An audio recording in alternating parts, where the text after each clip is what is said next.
Order. It's a handheld video game. No one knows how it ends ago the City of Devils was created. But as soon as it appeared, it started to grow and slowly eat up the world. You are an agent of Kanji, the god of the Black Pit. We must stop him from destroying the world.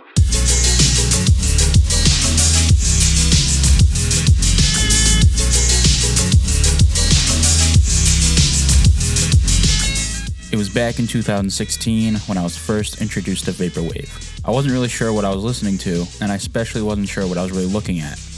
I never gave it much thought of what was playing on my screen. I thought it was just another weird video that was recommended to me due to the weird YouTube algorithm. When the song finished, I never really gave it much thought again, and I continued with my day. Flash forward a few months later, I found myself stumbling upon the genre again. Call it luck, a coincidence, or some kind of superstitious phenomenon, but I clicked on it, thinking I should give it another shot. I'm not sure why, but this time when I was listening, I began to see myself gradually becoming more and more interested. Something about the extreme heavy use of sampling, the warm nostalgic synths, and the overall visual aesthetic that was laid out in front of me made me want to know more about the genre. Listening to more songs and seeing weird art, it became apparent to me I was hooked.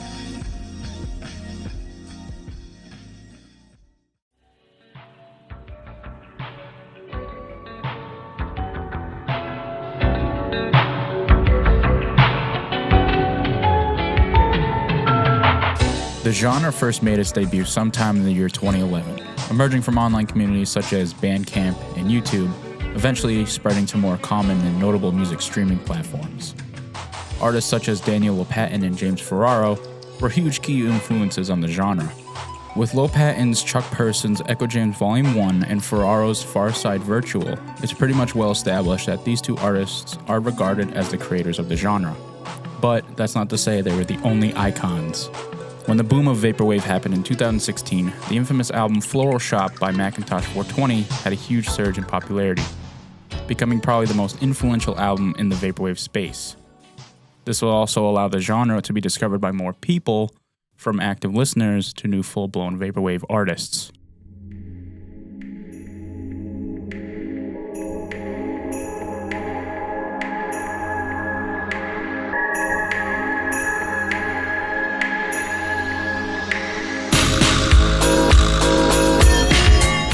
The music in Vaporwave is pretty unique, comprising mostly samples from 80s and 90s music, like smooth jazz and lounge music. The samples would often be slowed down significantly, creating a dreamlike atmosphere. They would also frequently be chopped and screwed to create a feeling of disconnection. While yes, Vaporwave does use samples in its productions, it also has a mass variety of synthesized and electronic sounds, ranging from retro futuristic synth melodies all the way to its glitchy digital effects. They contribute to the genre's overall atmosphere, blending with the samples to create a unique sound landscape. Vaporwave tracks would often be filled to the brim with reverb and echo, making the music spacious and ethereal, but also further enhancing the genre's dreamy and atmospheric feeling, creating a sense of immersion for listeners. With those elements in mind, Vaporwave would be seen as something that evokes a nostalgic feeling for that 80s and 90s time frame. The nostalgia would often have a slight amount of melancholy, a feeling and desire for the past that is both familiar yet distant, as if attempting to remember a dream that is fading away.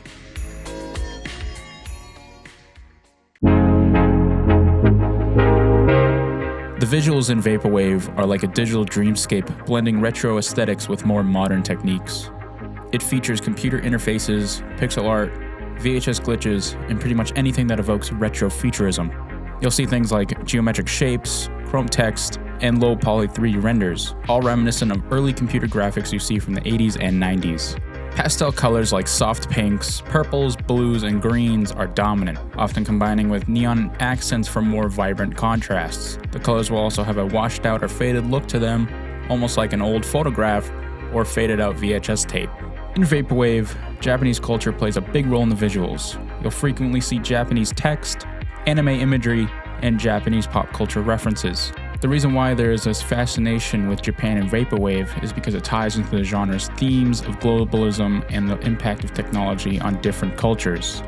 The digital imperfections you see are fully embraced by Vaporwave, whether that be glitches, distortions, chromatic aberration.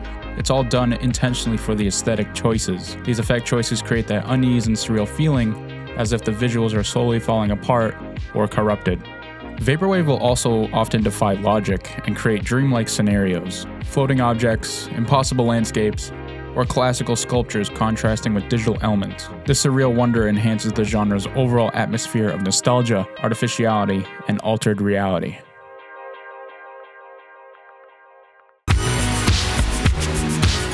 By sampling and repurposing elements of commercial music and imagery, Vaporwave can be seen as a satirical commentary on consumer culture. It highlights the ways in which companies will constantly throw advertisements and marketing messages at you whenever they can, influencing our desires and perceptions. However, this irony and satire makes it difficult to determine whether it is sincere or mocking.